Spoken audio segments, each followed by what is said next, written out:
I am one with my glorious I Am Presence and Holy Christ Self, my personalities, my body elemental, and new spirit. All parts of my being are in balance, harmony, and alignment. And my aura is fully contained within my heart diamond and Metatron's cosmic egg. I am now ready for today's message.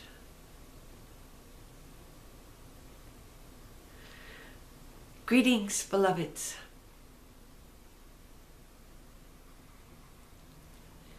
I come to you today with a message about the difference between intention and action.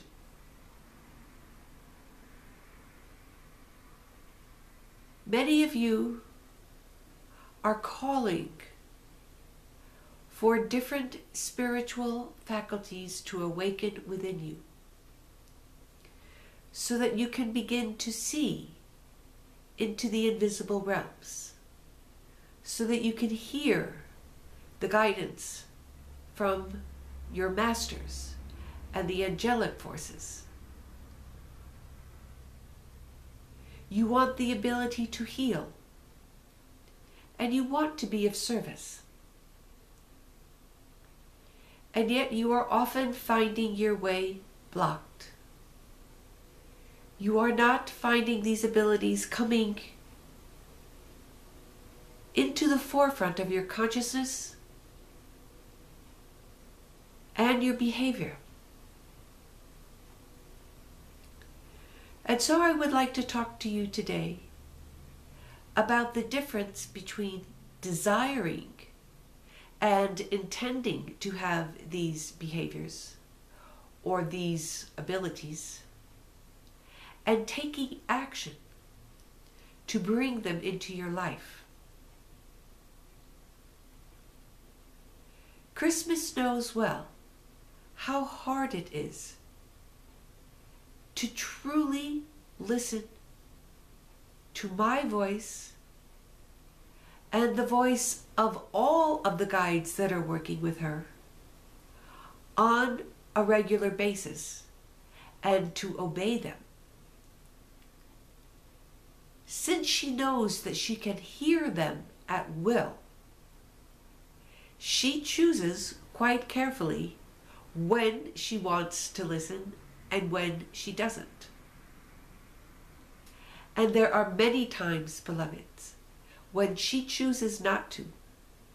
She chooses to follow the small ego will of her own being, rather than listening to the great will of God that wishes to speak to her and come forth through her at all times. This is a great honor that we wish to bestow upon her.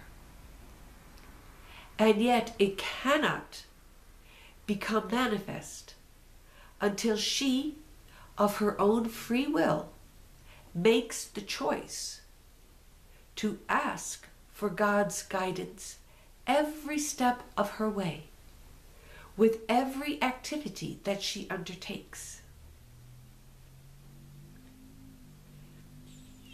And so I would like you to look into your own heart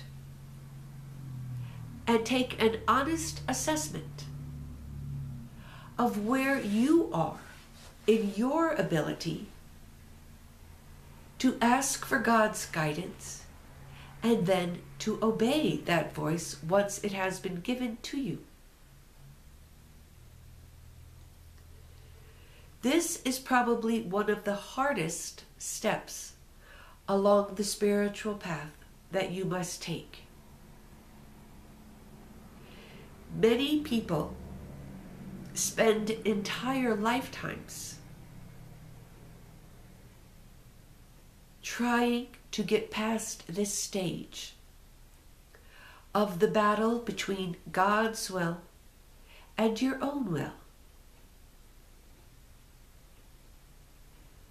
The battle takes place in the field of the ego.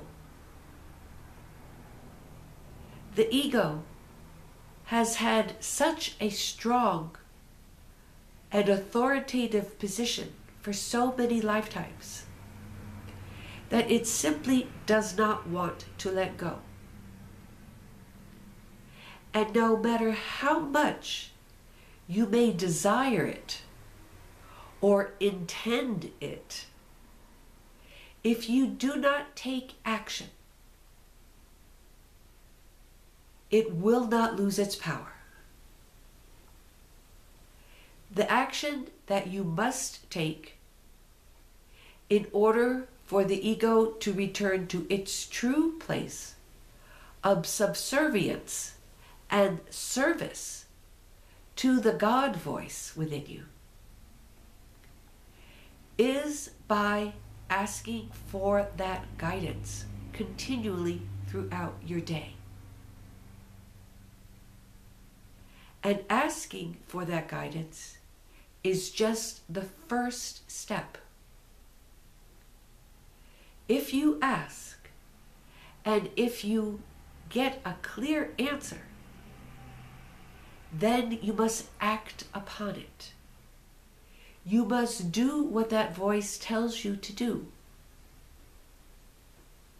This is the only way, beloveds, for the divine voice to become master over the ego voice.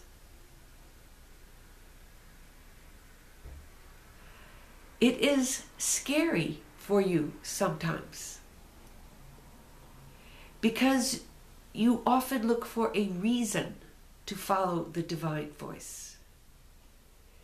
You somehow want it to gel with your expectations and with your beliefs about how things should be done.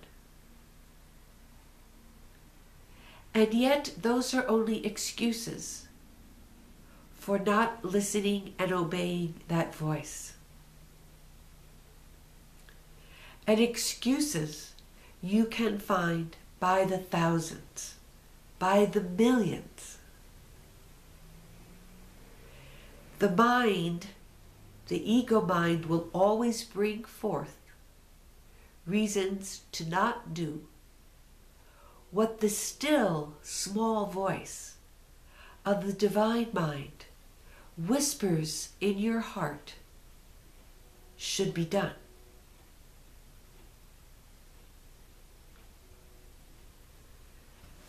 This is another reason why your times of meditation are important. This will help you distinguish between the ego mind and the divine mind.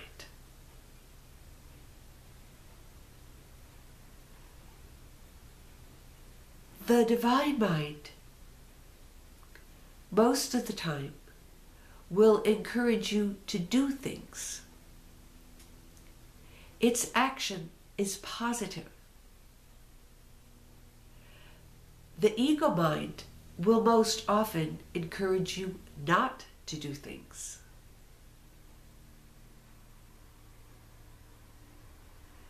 This is perhaps too much of a generalization to be able to be easily applied in your own individual case. And yet it is a truth nonetheless.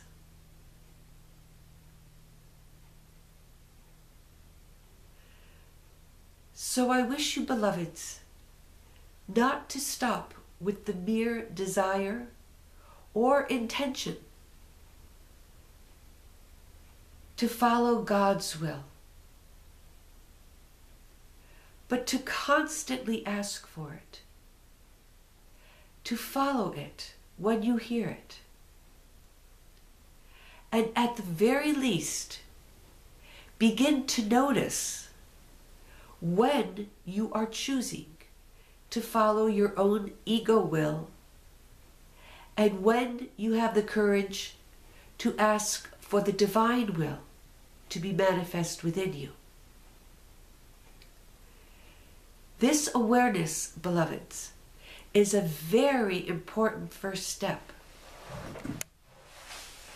And while you are becoming aware of the times when you follow the ego voice and the times when you follow the divine voice, remember not to be too harsh on yourself. You need not judge yourself or condemn yourself for doing this. Just notice and say, oh yes, that's how it is to follow my ego voice. That's what it's like to do what I want to do. And then just move on. Continue on your path. And take the first opportunity you can to ask what God's will is in any given situation. What does God want for you? What does God want you to do? By applying this little by little, every day, even if you are only able to do it once or twice a day in the beginning, once you have started, it will become much easier for you to begin to follow the divine will.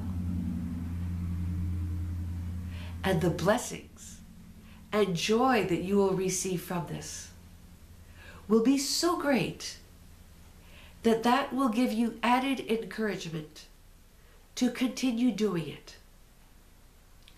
I know that you can do this, beloveds. And if you ask for my presence and assistance, I will be there to remind you, to call you back to the divine mind. But the action must be yours. The decision must be yours.